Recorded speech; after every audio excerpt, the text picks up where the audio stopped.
Friends, welcome to DM. நான் உங்கள் Uma. So இந்த வீடியோ பதில் நம்ம என்ன பார்க்க போறோம் அப்படின்னா, ரீசனிங் பிவைக்யூ சீரிஸ்ல கிளாஸ் 99 தான் பார்க்க போறோம். ஸோ இதுக்கு முன்னாடி அதில் 98 கிளாஸஸ் கம்ப்ளீட் ஆயிடுச்சு. அதாவது 490 கேள்விகள் வந்து உங்களுக்கு கம்ப்ளீட் ஆயிடுச்சு. இதுக்கப்புறம் இந்த கிளாஸ் ஒன்று இருக்கு, இதுக்கப்புறம் ஒரு கிளாஸ் இருக்கு. இது முடிஞ்சது அப்படின்னா உங்களுக்கு reasoning PYQ series full and full complete ஆகுது. ஓகேங்களா? ஸோ மொத்தமாக 500 கேள்விகளுமே கம்ப்ளீட் ஆகுது. ஃபுல் அண்ட் ஃபுல் எல்லாத்தையுமே ஃபாலோ பண்ணிக்கோங்க. அதே மாதிரி ரீசனிங் மேக்ஸ் பிவைக்யூ சீரிஸ்ல உங்களுக்கு வந்து 99 கிளாஸஸ் கம்ப்ளீட் ஆயிடுச்சு. அதுலயே இன்னும் ஒரு கிளாஸ் தான் இருக்கு. அது முடிஞ்சது அப்படின்னா உங்களுக்கு ஃபுல் அண்ட் ஃபுல் அதுல ஒரு 500, இதுல ஒரு 500, மொத்தமா 1000 கேள்விகள் முடிஞ்சது. இந்த 1000 கேள்விகள்ல இருந்து மேக்ஸிமம் கேள்விகள் உங்களுக்கு வந்து வரும். So full and full focus பண்ணி ஃபுல்லா படிச்சு வச்சுக்கோங்க. ஓகேங்களா? ஸோ ரொம்ப ரொம்ப முக்கியமான சீரிஸ் இது ரெண்டுமே. ஸோ இன்னைக்கான 5 கேள்விகள் பார்க்கலாம். 5மே பார்த்தீங்கன்னா டிஃப்ரெண்ட் டைப்ல இருக்கும். ஸோ தெளிவாக கவனிங்க. 5மே பார்த்தீங்க அப்படின்னா எஸ்எஸ்சியில் கேட்ட கேள்விகள் தான், இங்கிலீஷ்ல தான் இருக்கும். நான் தமிழ்ல எக்ஸ்பிளைன் பண்ணிடுறேன். ஓகேவா? So labourer is related to wages in the same way as entrepreneur is related to. ஓகேவா? ஸோ லேபரர் அப்படின்னா யாரு? ஸோ இது பார்த்தீங்க அப்படின்னா தொழிலாளி அப்படின்னு சொல்லலாம். ஓகேங்களா? ஸோ தொழிலாளி எப்படி கூலியோட தொடர்பு உடையவரோ அந்த மாதிரி தொழில் முனைவோர் எதனுடன் தொடர்புடையவர் அப்படின்னு கேள்வி. ஓகேவா? ஸோ தொழில் முனைவர் எப்ப தொழிலாளி பார்த்தீங்கன்னா தொழிலாளி வேலை செஞ்சாங்கன்னா அவங்களுக்கு கூலி கிடைக்கும். இதே தொழில் முனைவோர் வந்து என்ன எதுக்காக வேலை பார்ப்பாங்க? ஸோ அவங்க வந்து அவங்களோட லாபத்துக்காக தான் வேலை பார்ப்பாங்க. ஓகேங்களா? ஸோ ஏன்னா தொழிலாளி அவங்களோட கூலிக்காக வேலை பார்ப்பாங்க, தொழில் முனைவோர் அவங்களோட லாபத்துக்காக வேலை பார்ப்பாங்க. ஓகேவா? ஸோ இதை பொறுத்து தான் இந்த ரிலேஷன் இருக்கு. ஸோ இதுக்கான ஆன்சர் பார்த்தீங்கன்னா ஆப்ஷன் டி, ப்ராஃபிட் அப்படிங்கிறது ஆன்சர். அடுத்து பாருங்க, you go north, turn right, then right again and then go to left. In which direction are you now? ஓகேவா? ஸோ அதாவது இது நம்ம என்ன பண்ணணும், டைரக்ஷன் வரைஞ்சு தான் கண்டுபிடிக்கணும். So X axis Y axis வரைங்க. எக்ஸ் ஆக்சிஸ் வர்ற இடத்துல கிழக்கு, ஒய் ஆக்சிஸ் வர்ற இடத்துல வடக்கு, கிழக்குக்கு ஆப்போசிட் மேற்கு, வடக்குக்கு ஆப்போசிட் தெற்கு. எப்பயுமே ஆர்ஜின்ல இருந்து ஸ்டார்ட் பண்ணிக்கோங்க. யூ கோ நார்த், அதாவது வடக்கு பக்கம் போக சொல்றாங்க. ஸோ நான் இப்படி போறேன். அதுக்கப்புறம் டர்ன் ரைட், அதாவது வலது பக்கம் அப்படின்னா எப்படி வரும்னா கிளாக் வைஸ் வரும். கிளாக் வைஸ் வலது பக்கம், ஆன்டி கிளாக் வைஸ் பார்த்தீங்க அப்படின்னா இடது பக்கம். ஸோ வலது பக்கம் அப்படின்னா இந்த சைடு. ஓகேவா? ஸோ இந்த பக்கம் திரும்ப சொல்றாங்க. அதுக்கப்புறம் என்ன சொல்றாங்க, மறுபடியும் ரைட்டு திரும்ப சொல்றாங்க, மறுபடியும் வலது பக்கம் திரும்ப சொல்றாங்க. அதுக்கப்புறம் லெஃப்ட் திரும்ப சொல்றாங்க, இடது பக்கம் திரும்ப சொல்றாங்க. ஸோ என்ன பண்றாங்க, இப்போ எந்த டைரக்ஷன்ல நீங்க இருப்பீங்க அப்படின்னு கேட்கறாங்க. ஓகேவா? நான் இப்படி வந்தேன், மறுபடியும் இப்படி போனேன், அதுக்கப்புறம் இப்படி வந்தேன், அதுக்கப்புறம் இப்படி போயிட்டேன். ஸோ இப்போ நான் எந்த திசையை பார்த்து நிற்பேன் அப்படின்னா கிழக்கு திசையை பார்த்து நிற்பேன். ஸோ ஈஸ்ட் அப்படிங்கிறது தான் ஆன்சர். ஏன்னா அவங்க வந்து டிஸ்டன்ஸ் போடலை. நானே ஒரு மேம்போக்கா இவ்வளவு தூரம் போயிருக்கேன் அப்படின்னு சொல்லி போட்டேன். ஒருவேளை டிஸ்டன்ஸ் போட்டாங்கன்னா அந்த டிஸ்டன்ஸ் நம்ம எடுத்து போட்டுக்கலாம். ஓகேவா? ஸோ அவங்க கேட்கறது வெறும் டைரக்ஷன் மட்டும்தான். நான் எந்த டைரக்ஷனை பார்த்துருப்பேன் அப்படின்னா இப்போ வந்து நான் கிழக்கு பார்த்துருப்பேன். ஓகேவா? அடுத்து 6, 12, 21 கொஸ்டின் மார்க் 48. ஸோ இந்த இடத்துல கொஸ்டின் மார்க் வரக்கூடிய இடத்துல என்ன நம்பர் வரும் அப்படிங்கிறது ஆன்சர். பாருங்க.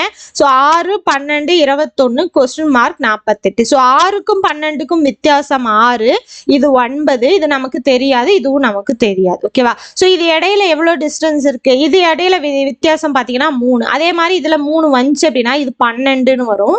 இது ரெண்டையும் கூட்டினீங்கன்னா 33. இந்த வித்தியாசம் 3ன்னு வந்துச்சு அப்படின்னா இது 15 வரும். ஸோ 33 கூட 15 கூட்டினீங்கன்னா 48. அப்ப இது சரியா தான் இருக்கு இல்லையா? ஸோ இந்த இடத்துல வரக்கூடிய நம்பர் 33ன்னு வந்திருக்கணும். ஓகேவா? ஸோ 33 அப்படிங்கிற நம்பர் தான் இந்த இடத்துல வரணும். அதுதான் சரியானது. ஸோ அந்த ரிலேஷன் தான் நம்ம பார்க்குறோம். அடுத்து பாருங்க, E is the son of A, D is the son of B, E is married to C, C is B's daughter, how is D related to E? ஓகேவா? ஸோ என்ன சொல்லியிருக்காங்க, இதை நம்ம வந்து என்ன பண்ணணும், அந்த ஃபேமிலி ட்ரீ வரைஞ்சு தான் கண்டுபிடிக்கணும். என்ன சொல்றாங்கன்னா E வந்து ஏவோட சன் அப்படின்னு சொல்லியிருக்காங்க, E வந்து ஏவோட மகன் அப்படின்னு சொல்லியிருக்காங்க, D பார்த்தீங்க அப்படின்னா பியோட மகன் அப்படின்னு சொல்லியிருக்காங்க, E வந்து சியை மேரேஜ் பண்ணியிருக்காராமா, சி வந்து பியோட பொண்ணு அப்படின்னு சொல்லியிருக்காங்க. அப்ப டி வந்து எப்படி ஈக்கு சொந்தமாகும் அப்படின்னு சொல்லி கேட்கிறாங்க. ஓகேவா? ஸோ ஃபர்ஸ்ட் என்ன பண்ணணும், ஃபர்ஸ்ட் பாருங்க, இ அப்படிங்கிறவர் பார்த்தீங்க அப்படின்னா ஏ இருக்காரு இல்லையா, ஏவோட மகன். மகன் அப்படிங்கிறதால ஸ்கொயர் போட்டுங்க, ஏவோட மகன் அப்படிங்கிறதால ஏ மேல கீழே இ. அடுத்து D is the son of B. இது நமக்கு எப்படின்னு தெரியாது, எந்த ரிலேஷன்ல வருதுன்னு தெரியாது, அதனால இதை பெண்டிங் வைங்க. அடுத்து இ வந்து சியை மேரேஜ் பண்ணிக்கிறாரு. மேரேஜ் அப்படின்னா இந்த மாதிரி அம்புக்குறி போட்டுக்கோங்க. இவர் பையன் அப்படின்னா மேரேஜ் பண்றவங்க பொண்ணாதான் இருக்கணும். அப்ப சியை மேரேஜ் பண்ணிக்கிறாரு. இந்த சி அப்படிங்கிறவங்க பி இருக்காங்க இல்லையா, பியோட டாட்டர். பி யாருன்னு நமக்கு தெரியாது, ஆனா பியோட டாட்டர். ஓகேவா? அடுத்து இப்ப பிக்கு வாங்க. D is the son of B. அப்போ இந்த இடத்துல பி இருக்காரு இல்லையா, பிக்கு டாட்டர் சி, சன் பாத்தீங்க அப்படின்னா டி.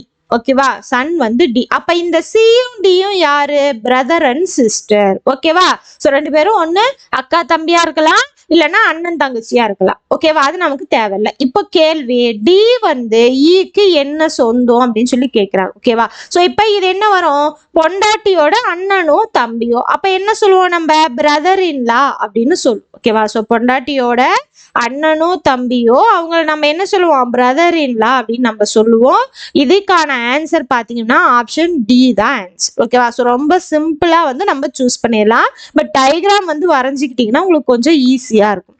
அடுத்து பாருங்க, temple is coded as ELP MET, then how will church be coded as? ஓகேவா? ஸோ டெம்பிள் அப்படிங்கிறது எப்படி எடுத்திருக்காங்க?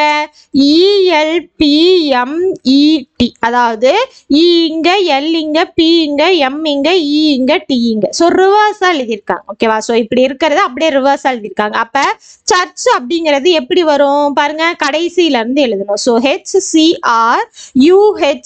இதுதான் ஆன்சர். ஓகேவா? ஸோ இது எந்த இடத்துல இருக்கு? HCRUHC. ஸோ ஆப்ஷன் பி தான் ஆன்சர். ஓகேவா? அப்படியே இருக்கிறத எப்படி எழுதியிருக்காங்க? ரிவர்ஸா எழுதியிருக்காங்க. ஸோ ரொம்ப சிம்பிள். இல்லைன்னா நம்ம எப்படி மேப்பிங் இருக்கு அப்படிங்கிறத கண்டுபிடிக்கிற மாதிரி வரும். ஓகேவா? ஸோ இதோட பார்த்தீங்கன்னா இன்னைக்கான 5 கேள்விகள் முடிஞ்சது. கண்டிப்பா உங்களுக்கு யூஸ்ஃபுல்லா இருந்திருக்கும். எந்த அளவுக்கு யூஸ்ஃபுல்லா இருந்துன்னு சொல்லிட்டு கமெண்ட் பாக்ஸ்ல கமெண்ட் பண்ணுங்க, லைக் பண்ணுங்க, உங்களோட ஃப்ரெண்ட்ஸுக்கும் ஷேர் பண்ணுங்க. ஸோ இன்னும் 5 கேள்விகள் தான். ஸோ மேக்ஸ் PYQ சீரீஸ்லயும் உங்களுக்கு 5 கேள்விகள் தான் இருக்கு. ரீசனிங் PYQ சீரீஸ்ல உங்களுக்கு 5 கேள்விகள் தான் இருக்கு. முடிஞ்சது அப்படின்னா அதுல 500, இதுல 500, மொத்தமா 1000 கேள்விகள் முடிஞ்சது. 1000 கேள்விகள் ஃபுல் அண்ட் ஃபுல் தரவா இருந்தீங்க அப்படின்னா உங்களால மேக்ஸிமம் ஸ்கோர் வந்து குரூப் 4ல அட்டன் பண்ண முடியும். ஓகேவா? ஸோ அடுத்த கிளாஸ்ல பார்க்கலாம். தேங்க்யூ.